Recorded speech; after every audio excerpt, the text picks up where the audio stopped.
So we decided to bring the truck down for its, whoa, that was bright, for its farewell off-road trip, I guess you could say. And, well, I got into a bad predicament.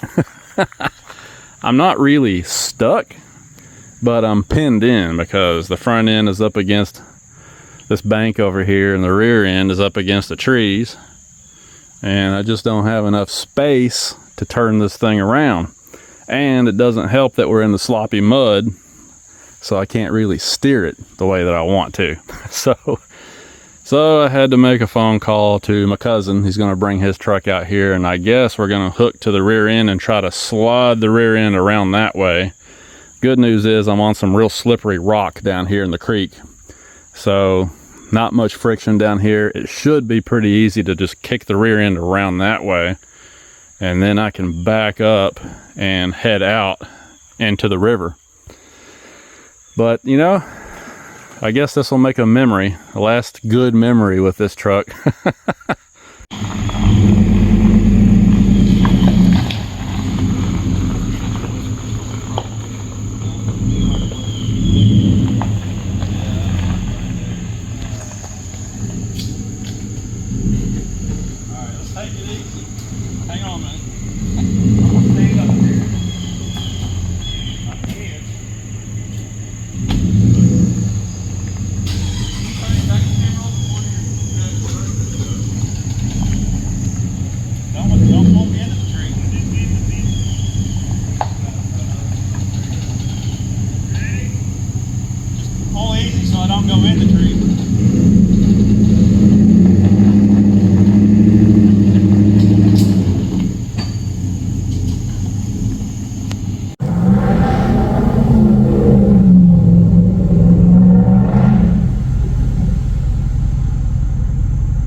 So here it is, here's the new ride. It was really hard to let go of the Ram 1500. Like I said, that was a fantastic truck. Lots of really nice features, creature comforts inside that just made it was just a great place to live, you know, a great place to be.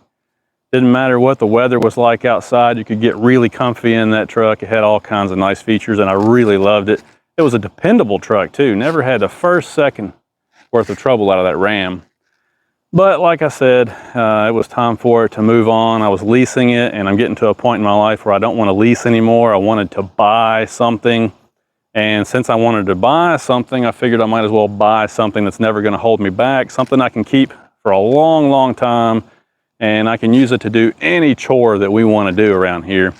So that's why I started shopping the heavy duty trucks. I looked at the Chevrolet Silverado with the 6.6 gas motor and the Duramax diesel engine. Seems like the Duramaxes have a lot of issues. I mean, I looked at one that was a pretty nicely kept truck right at 100,000 miles, already had a check engine light. I looked under the truck, it was already leaking engine oil.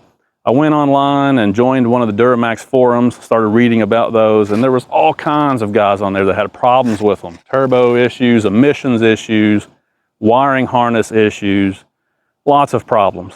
I don't want a headache. So I marked the Duramax off the list. I looked at a 6.6 gas truck. I really liked the truck.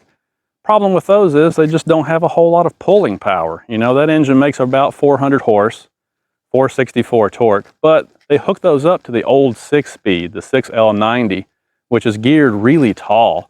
And on those new 6.6 gas trucks, the only axle ratio you can get is a 373.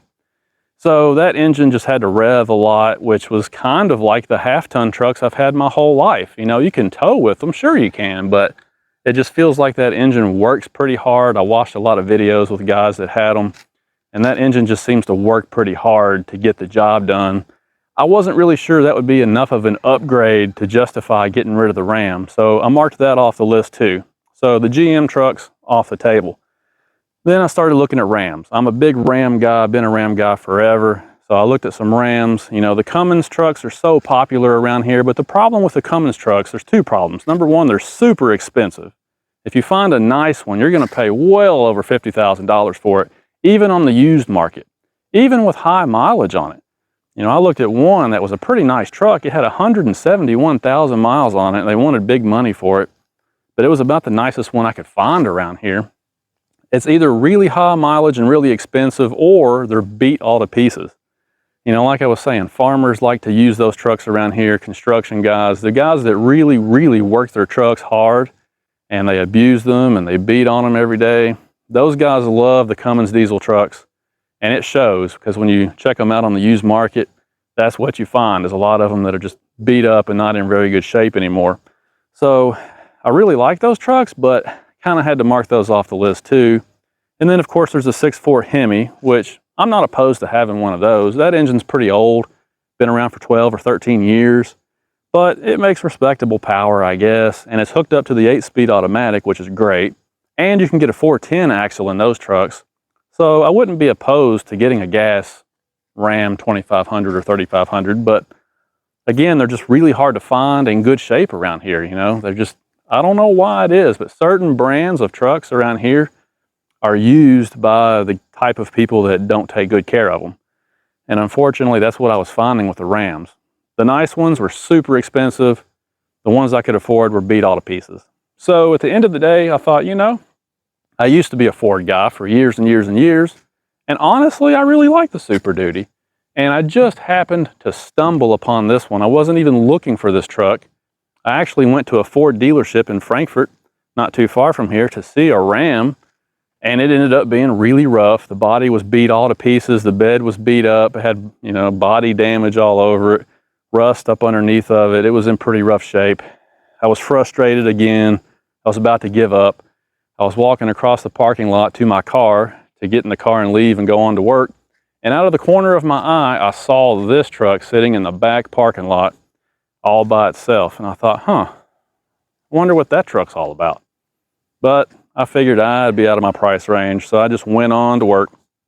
Well, I called the dealership a little while later and inquired about it, and apparently they had just taken this truck in on trade 2 days prior. So it hadn't even been through service yet. They hadn't cleaned it up or anything. They hadn't put it out there on the lot. You know, they just got it.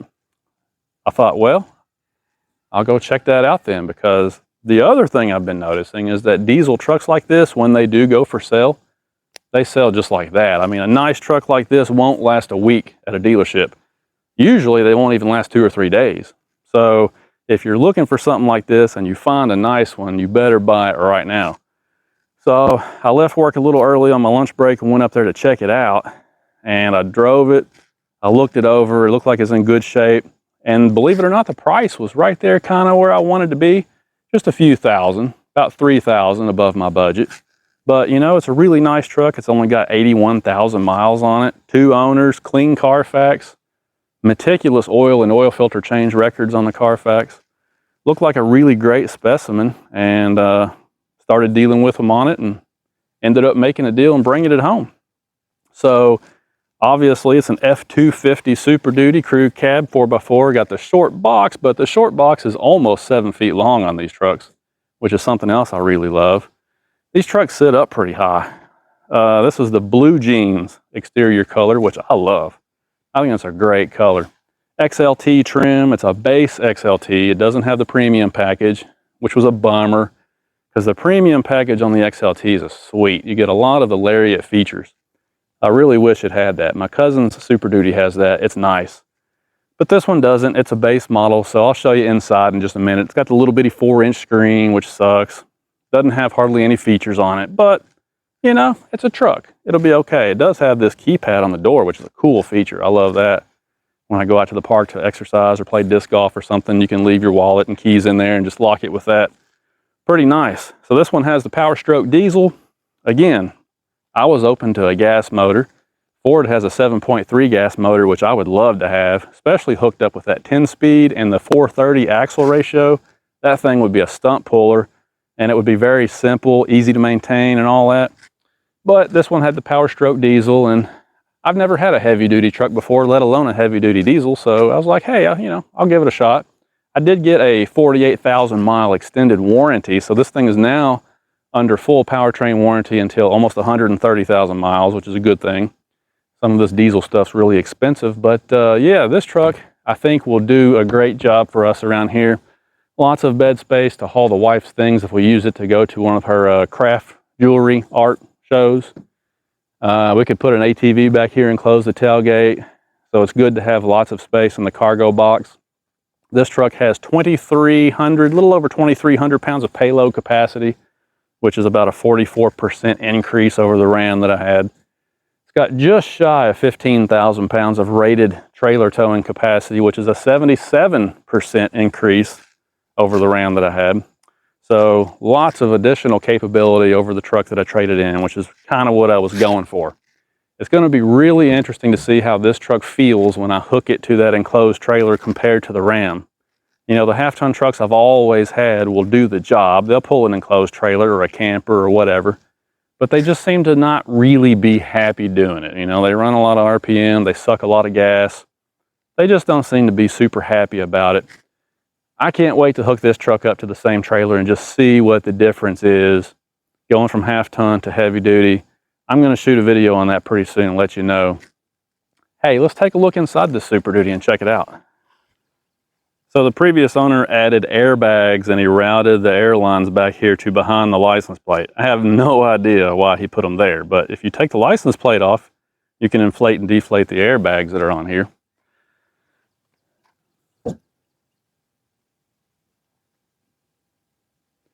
So I might have to relocate those, but like I said, just XLT base trim, so you don't get any power outlets back here other than a 12 volt. Looks like the door's been broken off of it, as usual. No sliding glass, just a solid glass. Cloth seats, obviously, which are drying because I just shampooed them. At least you do have a light up there. You do have handles, which is great if you got kids or ladies getting in the truck. I really like that it's got a grab handle on the driver's side as well as the passenger side. You would be surprised how many trucks these days do not. So yeah, this is pretty basic. It doesn't have fog lights. It doesn't have power telescoping or folding mirrors. It's got the little bitty 4-inch screen, which is the thing that I hate the most. No heated seats, no heated steering wheel, no leather steering wheel. No full-length console. It's just a very, very basic truck. But like I said, I can add a couple of things here. I can put a larger screen in it for a better view of the backup camera when I'm hooking up a trailer. I can get used to the manual air conditioning controls. It does have a brake controller, at least for the trailer. So that's not a real big deal. No power adjustable pedals. Like I said, it's got the vinyl floors. I'm going to put some, probably some floor liners, WeatherTechs or something in here. So a very basic truck, but at the end of the day, sometimes simple is a good thing, and it'll get the job done for sure. So the payload, 2343 on this truck. Not as much as I was hoping for, but again, it'll be just fine. Under the hood, we find the 6.7 Power Stroke. Now, this one, being a 2019 model, is the last year of the 6R140 transmission. Personally, I'm perfectly fine with that because the 6R140 has a really great reputation for being reliable and dependable, and it has a dipstick, which I love, and I believe that there's also a drain bolt on the pan. So what that means is you can do transmission service on this one at home very easily. And I don't think the 10R140 allows you to do that. So I really like this 6-speed just for the fact that it's dependable, reliable, and easy to service. I checked the air filter. It was filthy, so I got to get that changed. This one, of course, does have, I don't know if you can see it back there, but it's got the sealed EGR box. It doesn't have the one with the removable filter, so from what I understand, that's a good thing. I checked all the fluids, they all look good, but you know, hopefully this will be an engine that treats me really well. I'm going to treat it well. Hopefully it'll treat me well. And I can tell you right now, it makes a gob of power. Surprising, you know, how it moves this 7,800-pound truck. I mean, it has just all kinds of power. Like I said, can't wait to get it behind the trailer, get it in front of a trailer. You don't want this to be behind a trailer. Get it in front of the trailer. Get the trailer behind it. Let's see what's going on down the road with this thing. This will get the job done. So the very first thing I'm going to do to this truck is clean it, because this one has the cloth seats in it, and you can tell that a whole bunch of sweaty dudes have been riding in here because all of these seats were stained with water and sweat and who knows what. So I'm going to clean these down really good. My wife has one of these Hoover Clean Slate carpet shampooers, and she has been gracious enough to let me borrow it because this thing is working perfect on these seats. So I put some solution in here. I soaped all the seats down, scrubbed them, and I sucked all the junk out of there, and you wouldn't believe how dirty the water was in here. And now what I've done is I've put just pure water back in the solution tank so I can go around and rinse these seats, and they already look a whole lot better. But that's first order of business, is to make this thing sanitary. Yes, it's a work truck, and I'm going to use it for work, but that doesn't mean you want to trash the thing, right? Very expensive investment, got to take care of it. So this thing is awesome. You just turn it on. You've got a trigger here that sprays your solution, or in my case right now, water. Scrub brush is here to scrub, and then on the end of the head is suction. So you can spray, clean, and rinse all in one fell swoop pretty much. Awesome machine.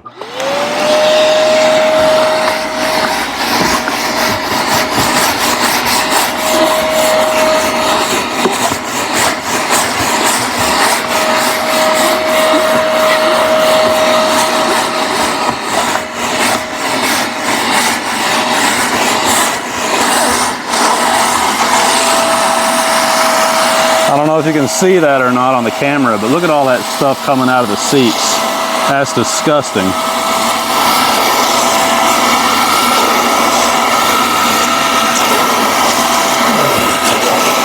Yuck.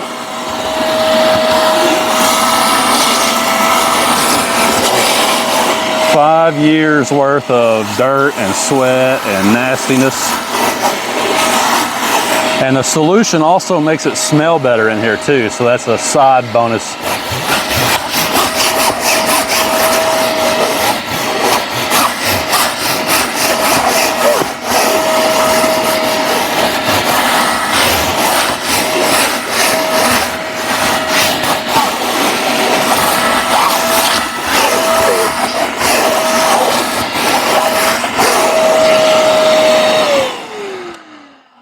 So in hindsight, what I should have done is I should have got some images of how dirty these seats were when I started so that you could see how bad they were. But I will go ahead and get the camera and show you how clean they are now. Man, this thing is working great. So whereas these things had a lot of stains in them before, look how clean they are now. The fabric is looking really good. They almost look brand new.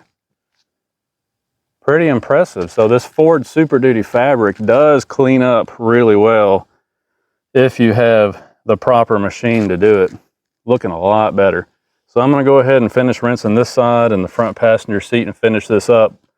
This truck also has the vinyl floors in it, which is great because those are easy to wipe out and clean up. But I think I will get some rubber floor mats to put over top of this just to prevent, you know, wear and abrasion on this. It's easy to clean, it's rugged, it's durable, but you know, there ain't nothing wrong with putting the floor liner back here anyway, just like I said, to prevent, you know, abrasion as the years go by. So here is the water. Not really doing it justice here, but look how dirty that is. That is disgusting. It looks like a chocolate milkshake. That's what came out of my seats. So yeah, this is a fantastic truck. I really like it so far. Can't wait to do some videos with this, see what kind of real world fuel economy I can get out of it, how it tows, how it feels out on the road. You know, It's just going to be a great truck to do some videos on and to enjoy and to use for doing all the things that we need to do around here. Which reminds me, this coming Saturday, I have to go pick up a 4-wheel drive aerial boom because I have to get way up there at the apex of my house and put some fascia and soffit pieces back on that got blown off in a storm. So I gotta go get a heavy duty trailer and pick up that piece of equipment, and that'll be a good first test for this Super Duty to see how it's gonna work out for me. So stay tuned, guys. Thanks for watching. Let me know if you've got one of these trucks and how your experience has been with it, and we'll talk to you later.